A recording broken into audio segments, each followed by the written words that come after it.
প্রীতি ও শুভেচ্ছা নেবেন। আপনারা জানেন বাংলাদেশে ১৬ই ডিসেম্বর আমাদের মহান বিজয় দিবস।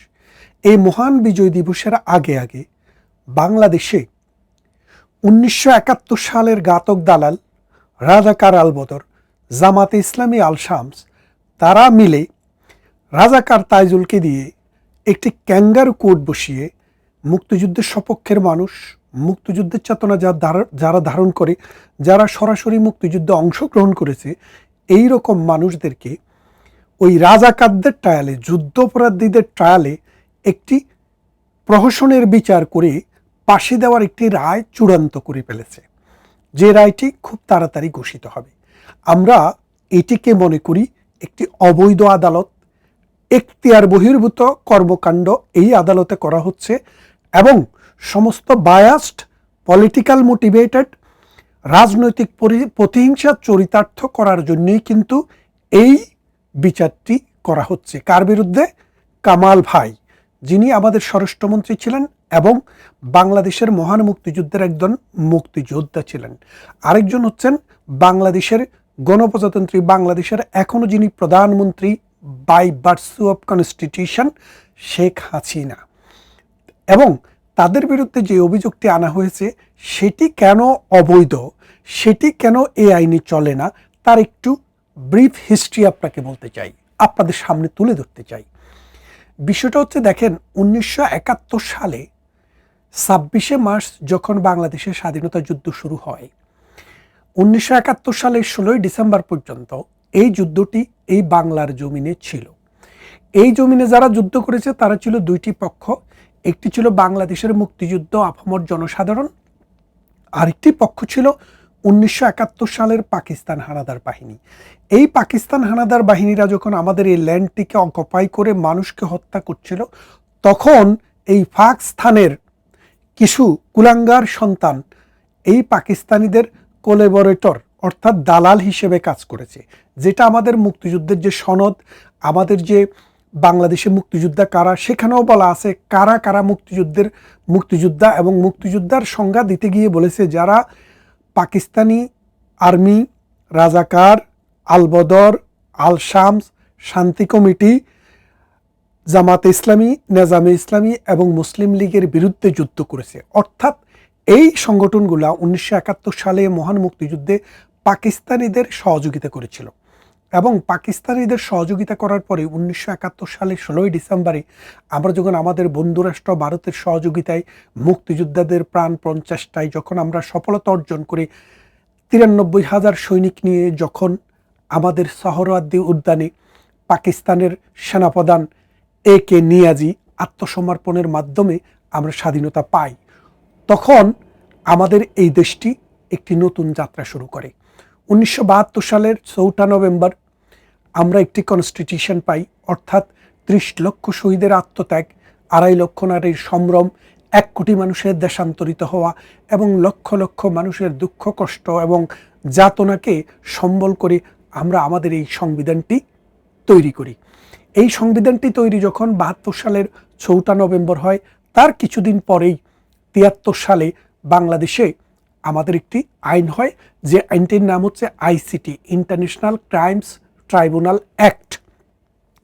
এটার পিছনে আরেকটু ইতিহাস আছে। প্রথমে করা হয়েছিল একটি দালাল আইন। দালাল আইনটা করা হয়েছিল এই বাংলাদেশে এই দালালদের বিচার করার জন্য, এবং চিকন আলী নামে একজনের বিচারও হয়েছিল কুষ্টিয়াতে। কুষ্টিয়ার এক চিকন আলী নামে এক ভদ্রলোকের, তাকে জিয়াউর রহমান সরকার ক্ষমতা আসার পরে ছেড়ে দেওয়া হয়। এখন দালাল আইনটিকে যখন করা হয়, তখন বঙ্গবন্ধু আবার একটি কাজ করেছেন, যে একটি সাধারণ ক্ষমা ঘোষণা করেছেন।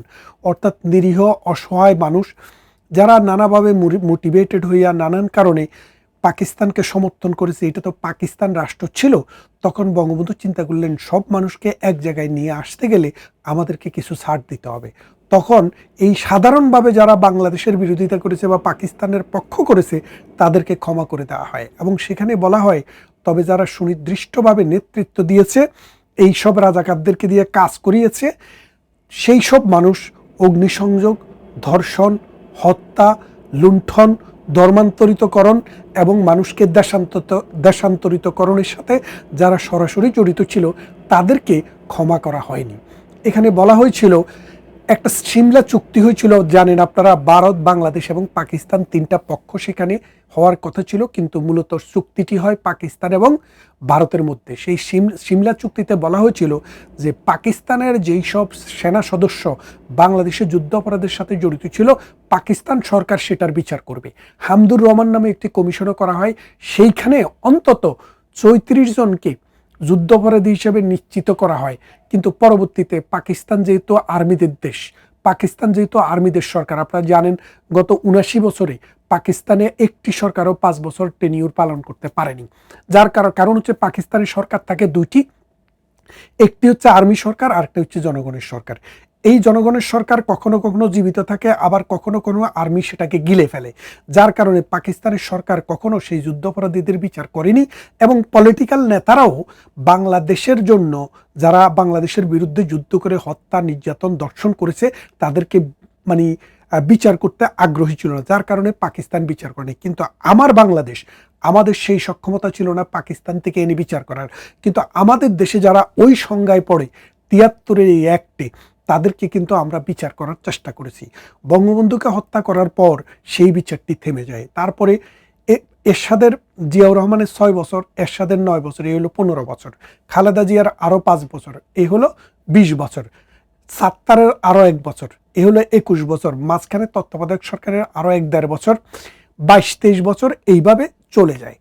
তারপরে 1996 সালে বাংলাদেশ আওয়ামী লীগ যখন ক্ষমতায় আসে, তারা প্রতিশ্রুতি দেয় যে আমরা বঙ্গবন্ধু হত্যা এবং 71-এর ঘাতকদের বিচার, এই দুটি আমরা করব। এবং আপনারা জানেন 93-91 সালে আওয়ামী লীগ ক্ষমতায় আসার পর 92 সালে শহীদ জননী জাহানারা ইমামের নেতৃত্বে, এবং এই আসিফ নজরুল, আজকের যে লুচ্চা আসিফ নজরুল, সেও কিন্তু সেখানে ছিল।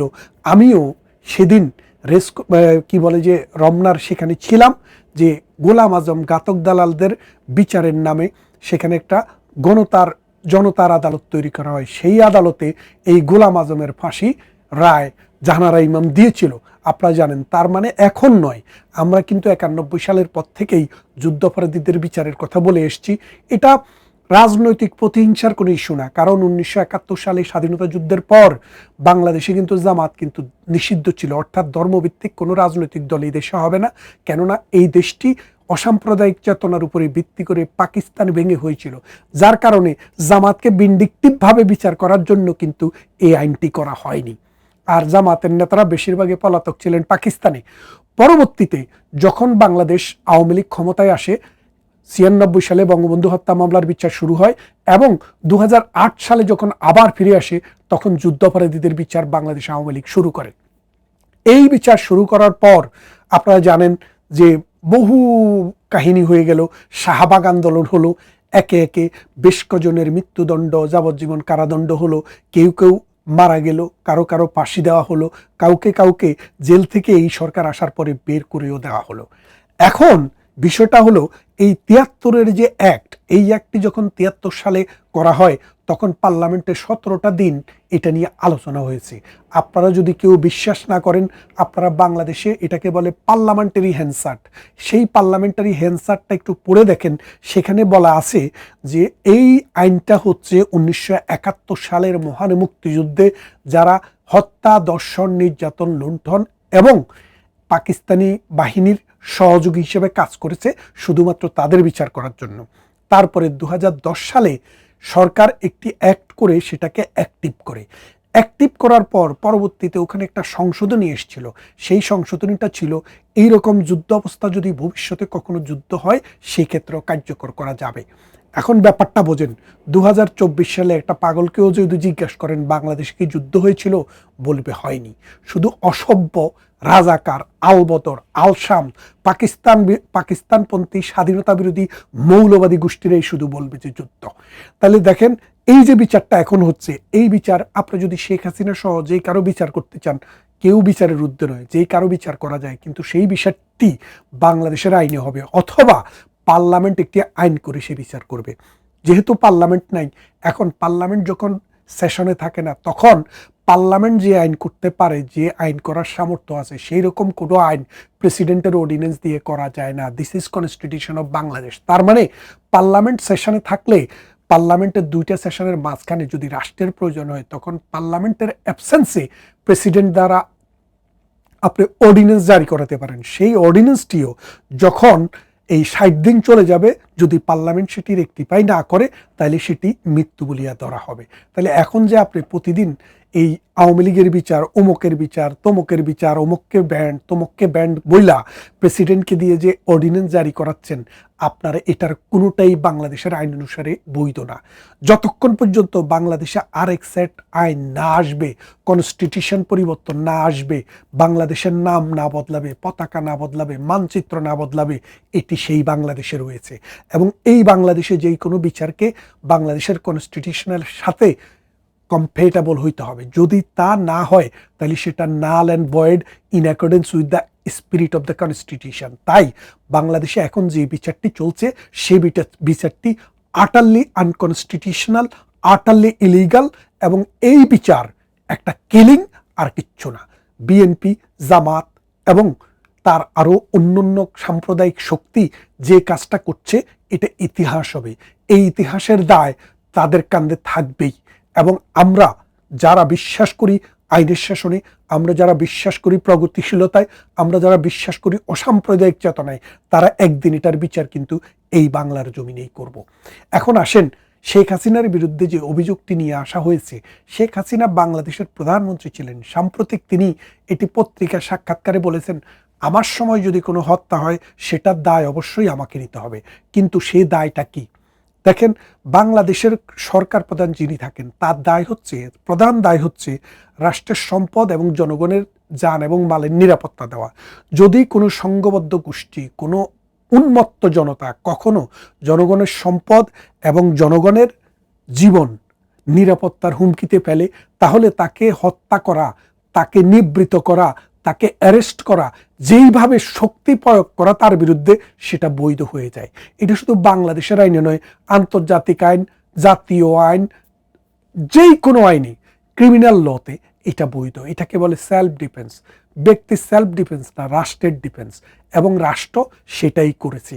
প্রধানমন্ত্রী শেখ হাসিনা যখন দেখেছেন মেট্রো রেলে আগুন, যখন দেখেছেন টিভি ভবনে আগুন, যখন দেখেছেন সেতু ভবনে আগুন, তখন কিন্তু বাংলাদেশের মানুষের পক্ষে, সরকারের পক্ষে, বাংলাদেশের সরকার এই শক্তি প্রয়োগ করা বৈধ এবং রিজনেবল।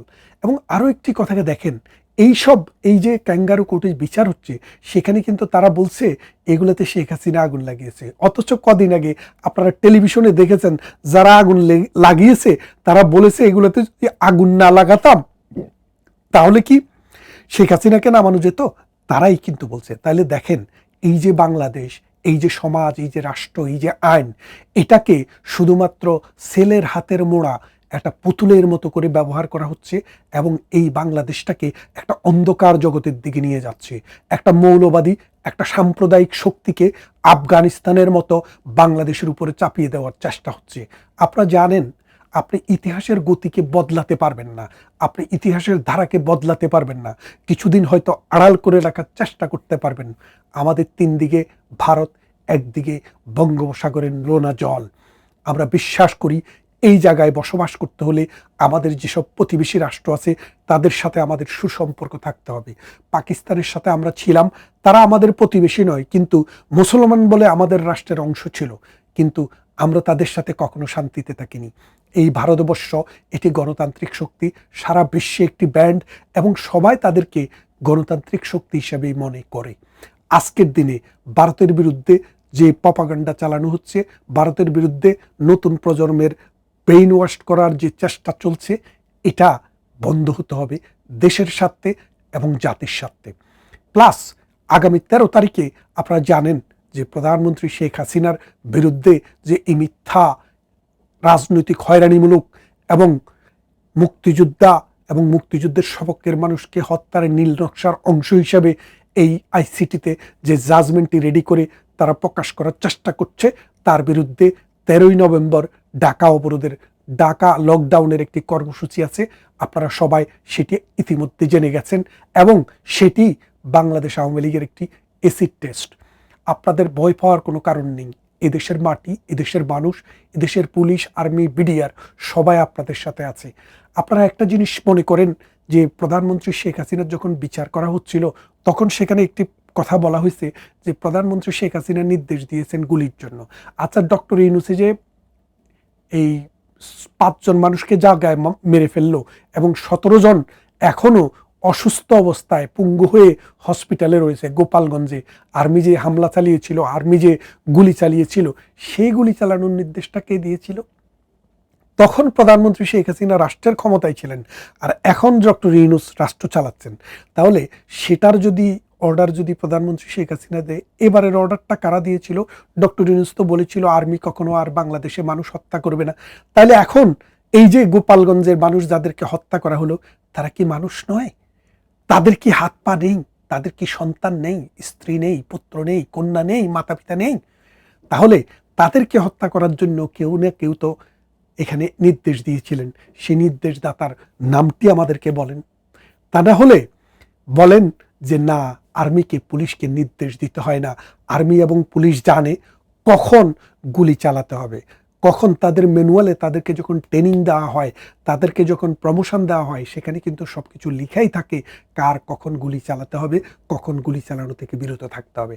তাই মিথ্যার বেশাতি নয়, আসুন বাংলাদেশকে যদি ঐক্য করতে হয়, বাংলাদেশের মানুষকে জীবনকে যদি সুন্দর করতে হয়, সকল শ্রেণী পেশার মানুষ, নারীর মুক্তি, দারিদ্র্য থেকে এ দেশকে বেরিয়ে করে নিয়ে আসতে হয়, তাহলে প্রধানমন্ত্রী শেখ হাসিনা যেভাবে বাংলাদেশটাকে সামনের দিকে নিয়ে যাচ্ছিলেন, যেইভাবে বিশ্বের মডেলে রূপান্তর করেছিলেন, গ্রামকে শহর করে ফেলছিলেন, সেই অবস্থায় আমাদেরকে সেই কথাটি চিন্তা করে আবার সুষ্ঠু রাজনীতিকে বাংলাদেশে ফিরিয়ে আনতে হবে।